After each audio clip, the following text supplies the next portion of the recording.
Bienvenue dans notre exploration du jour. On va se poser une question qui a l'air simple comme ça. Comment on fabrique de l'électricité?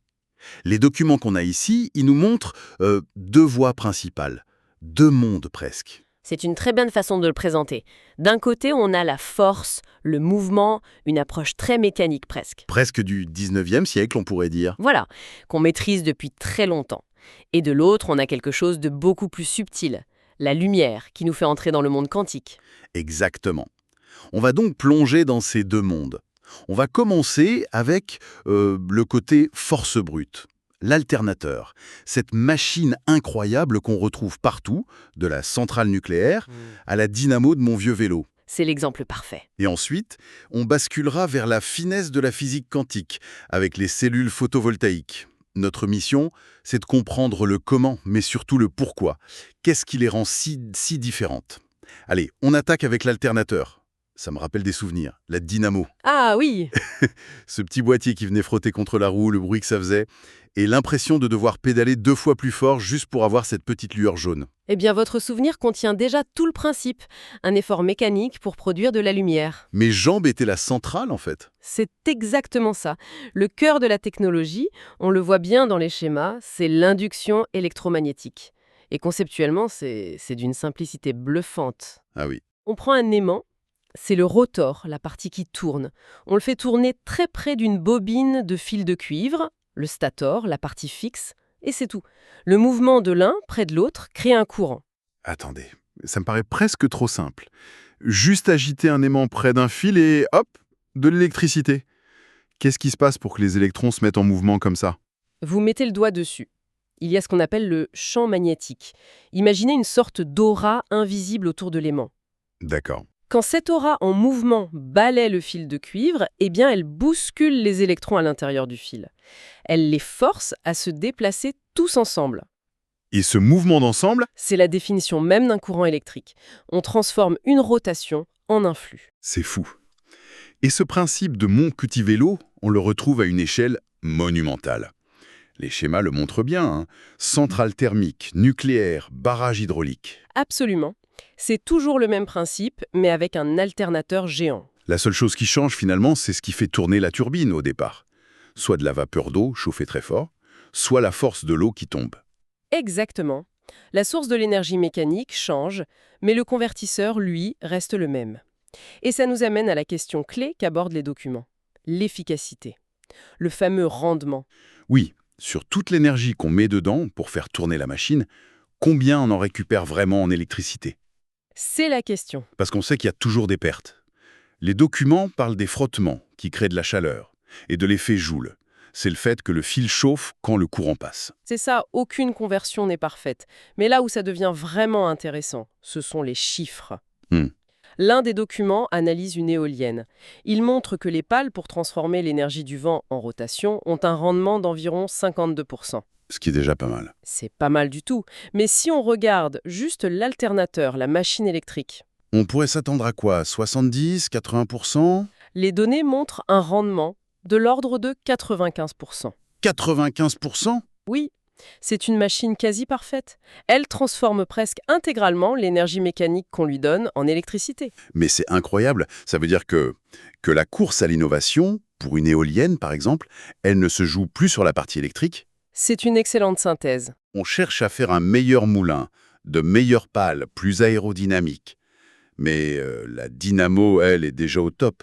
C'est tout à fait ça. La machine est devenue si efficace qu'elle est presque un composant standard. Le vrai défi, c'est de trouver le moyen le plus intelligent et le plus propre de la faire tourner. C'est fou. Une technologie qui semble avoir atteint ses limites physiques. Mais alors, pourquoi chercher autre chose? J'imagine que c'est parce que faire tourner cette turbine, ça reste le grand défi. Et les sources nous parlent d'une approche radicalement différente. Oui, Et si on se passait complètement de mécanique? Si on pouvait créer de l'électricité juste avec de la lumière? et voilà. On quitte le monde des ingénieurs pour entrer dans celui de la physique quantique. Le point d'entrée, c'est un fait historique que l'un des documents rappelle, et il est surprenant. Ah oui, En 1921, Albert Einstein reçoit le prix Nobel. Mais pas pour la relativité, non, pourquoi alors? pour son explication de l'effet photoélectrique. Waouh! Donc le truc qui a fondé le photovoltaïque. Pas E égale mc carré, ça montre à quel point ce concept était révolutionnaire. On pense à la relativité qui change notre vision du cosmos. Mais l'effet photoélectrique, lui, il alimente nos maisons aujourd'hui. C'est le point de départ de tout.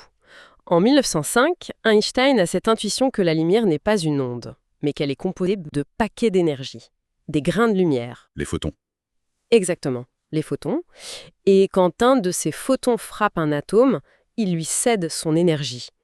Et si cette énergie est suffisante, elle peut carrément arracher un électron à l'atome. Le libérer. Oui. Et un flux d'électrons libérés. C'est un courant électrique. D'accord, mais les documents insistent beaucoup là-dessus. Ça ne marche pas avec n'importe quel matériau. Il faut des semi-conducteurs. C'est le point crucial. On ne peut pas juste mettre une plaque de fer au soleil et attendre. Qu'est-ce qu'ils ont de si spécial? C'est leur structure électronique. Les schémas sur les bandes d'énergie sont très utiles pour visualiser ça.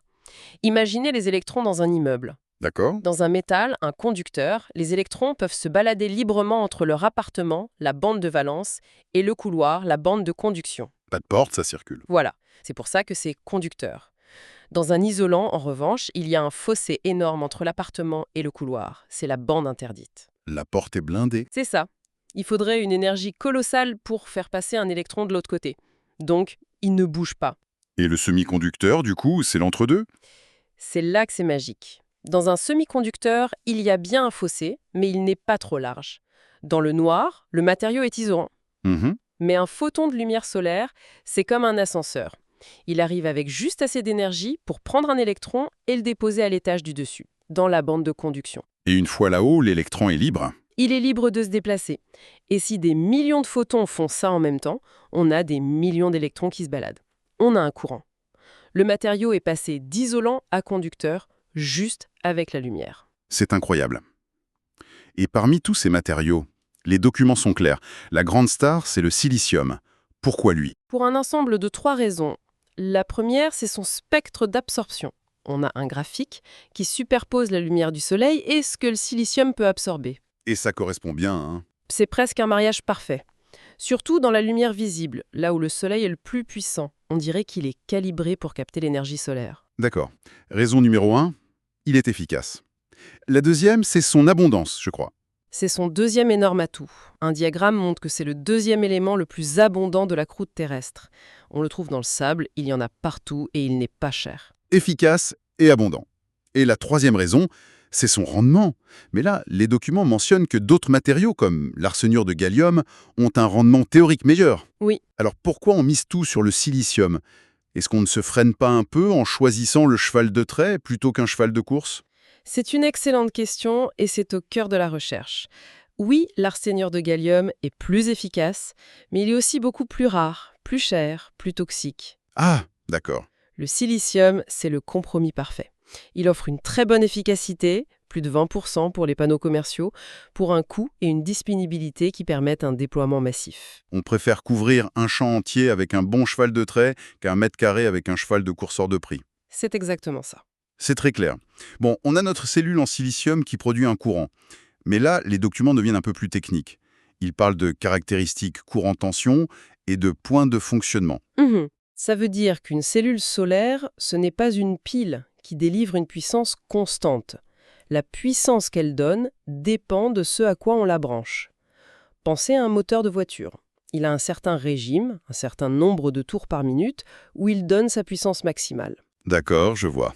Pour une cellule solaire, c'est pareil. Donc si je branche un appareil différent, je n'aurai pas la même performance de la part de la cellule? Exactement. Les graphiques le montrent très bien. Pour une certaine tension, la cellule va fournir un certain courant. Et la puissance, c'est la tension multipliée par le courant. Et si on calcule cette puissance pour tous les points possibles, on s'aperçoit qu'il y a un point, un seul, où elle est maximale. Le fameux point de fonctionnement optimal. Voilà. Si le circuit qu'on branche demande trop de courant, ou pas assez, eh bien, on s'éloigne de ce pic de puissance. On en perd une partie. C'est un peu comme essayer de boire avec une paille. Ah, j'aime bien l'analogie. Si la paille est trop fine, une résistance électrique élevée, j'ai beau aspirer fort, je n'ai qu'un petit filet. Si elle est trop large, je vais aspirer beaucoup d'air et pas grand-chose d'autre. C'est exactement ça. Il faut la paille de la taille parfaite pour avoir le débit maximal. C'est ça, le point de fonctionnement. l'analogie est parfaite. Elle capture vraiment le problème. Et c'est pour ça que les panneaux solaires sont toujours connectés à une électronique intelligente, un onduleur par exemple. Ah, c'est son rôle. Oui, son travail, c'est de s'assurer en permanence que le circuit ressemble à la paille de taille idéale pour que la cellule travaille toujours à son maximum de puissance. On a vraiment traversé deux univers. Pour résumer, d'un côté on a la puissance mécanique, l'alternateur, une efficacité redoutable, presque parfaite. Et de l'autre, la finesse quantique de la cellule photovoltaïque, qui transforme directement la lumière grâce aux propriétés incroyables des semi-conducteurs. C'est quand même fou de voir comment une recherche fondamentale, presque abstraite, que ce soit Faraday pour l'induction ou Einstein pour les photons, a pu donner des décennies plus tard des technologies qui changent complètement notre monde. C'est tout le chemin de la science. Avec l'alternateur, on a atteint une sorte de perfection mécanique. Le défi est en amont. Avec le photovoltaïque, le défi est permanent. Comment capter un photon de plus? Comment le convertir un peu mieux? La marge de progression est encore immense. Et pour finir, il y a une question qui plane sur tout ça. Nos sources se concentrent sur la production d'électricité. Mais que ce soit par la force ou par la finesse, ces méthodes ont une contrainte majeure. L'intermittence. Exactement. Le vent ne souffle pas toujours. Et surtout, le soleil ne brille pas la nuit. On ne produit pas forcément l'énergie au moment où on en a besoin. Ce qui soulève la question qui n'est pas dans nos documents, mais qui est la suite logique de tout ça. Celle du stockage. Comment on fait pour conserver efficacement cette électricité? C'est peut-être le plus grand défi technologique de notre époque, le chaînon manquant pour vraiment faire basculer notre système énergétique.